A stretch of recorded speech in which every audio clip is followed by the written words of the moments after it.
ఇవాళ ఇంకో విషయం కూడా ఏంటంటే మన రాష్ట్ర విభజన జరిగినప్పుడు 10 ఏళ్ల పాటు హైదరాబాద్ను జాయింట్ క్యాపిటల్గా పెట్టారు.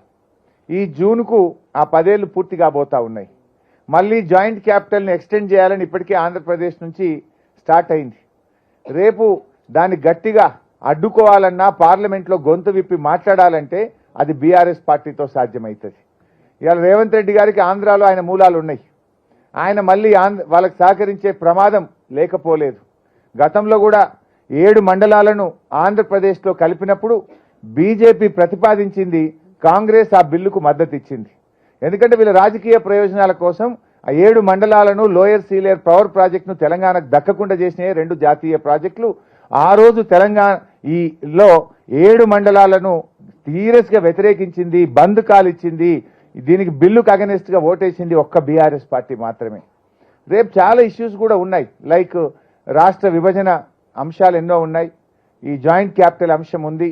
రాష్ట్రానికి సంబంధించిన హక్కులకు సంబంధించిన అంశాలు ఉన్నాయి. వీటన్నిట్లలో ఇవాళ మేలు జరగాలంటే బీఆర్ఎస్ పార్టీ గెలవాలని చెప్పి ఇవాళ ప్రజలు కోరుకుంటా ఉన్నారు.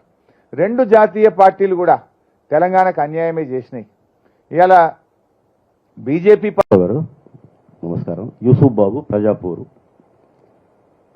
ప్రస్తుతం తెలంగాణ రాష్ట్రంలో మైనార్టీ వర్గాలు ప్రజా సంఘాల్లో ఒక ఆందోళన కనిపిస్తుంది. చర్చలు జరుగుతున్నాయి. మాస్కులలో కూడా అక్కడక్కడ చర్చలు నడుస్తున్నాయి. మీరు చర్చలలో నాకు లేదు. నిన్న ఫ్రైడే నేను మాస్క్ ఏమంటే బీఆర్ఎస్ పార్టీ పూర్తిగా కనుమరుగు కాబోతుంది. దాని ప్లేస్లో బీజేపీ వస్తుంది.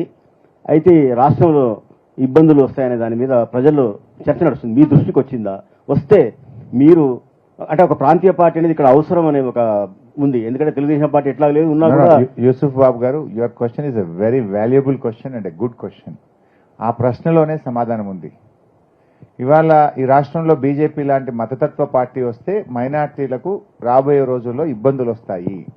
రావద్దంటే ఏం చేయాలి మరి? ఆ మైనార్టీలు అందరూ ఒకటై ఇలా బీఆర్ఎస్ పార్టీని కాపాడుకోవాలి. It is your responsibility now. All minorities should think. మీరందరూ కూడా ఈ బీఆర్ఎస్ పార్టీని కాపాడుకుంటేనే ఆ స్పేస్ ఇంకొక జాతీయ పార్టీ వాళ్ళు వచ్చి ఇక్కడ ఆక్యుపై చేసుకోవద్దంటే ఇలా ముస్లిం మైనార్టీలు, క్రిస్టియన్ మైనార్టీలు అందరూ కూడా బీఆర్ఎస్ పార్టీకి పార్లమెంట్ ఎన్నికల్లో ఓటేసి బీఆర్ఎస్ పార్టీ అత్యధిక సీట్లు గెలుచుకోవడం ద్వారా మీరు అన్నటువంటి మతతత్వ పార్టీని రాష్ట్రంలో రాకుండా ఆపే అవకాశం ఉంటుంది. ఇవాళ మేము స్పష్టంగా చెప్తున్నాం, ఎట్టి పరిస్థితుల్లో మేము బీజేపీతో కలవము, మతతత్వ శక్తులతో మేము కలవము, మేము సెక్యులర్గా ఉంటామనేది మా పార్టీ ముందు నుంచి చెప్తూ వచ్చింది, ఆచరిస్తూ వచ్చింది, భవిష్యత్తులో కూడా ఆచరిస్తాం. అందువల్ల దట్స్ వై ఐ అపీల్. అవి మేరా స్పీచ్ में भी बोला. అందువల్ల మీరు దయచేసి ముస్లిం మైనార్టీలు అందరూ కూడా ఈ కాంగ్రెస్ ఏంటంటే జాతీయ స్థాయిలో చూపించి ఆటోమేటిక్గా మాకు మైనార్టీ ఓట్లు పడితే అని ఒక ప్రయత్నం చేస్తుండ్రు. ఇవాళ ఇంకొక ఇంపార్టెంట్ విషయం मैं और एक बात भी बोलना चाह रहा हूं. बहुत सारे जगहों में कांग्रेस पार्टी 3rd प्लेस में है और जहां पर कांग्रेस पार्टी 3rd प्लेस में है, आप कांग्रेस को वोट डालने में बीजेपी को फायदा पहुंच सकता है. अब देखिए मेदक है, सिकंदराबाद है, एग्जाम्पल बोल रहा हूं, ऐसा बहुत सारे सीट है. अब सिकंदराबाद में दानम नागेंद्र 3rd प्लेस में है. आप माइनॉरिटीज दानम नागेंद्र को वोट डालने में किसका फायदा हो सकता? बीजेपी का फायदा हो सकता.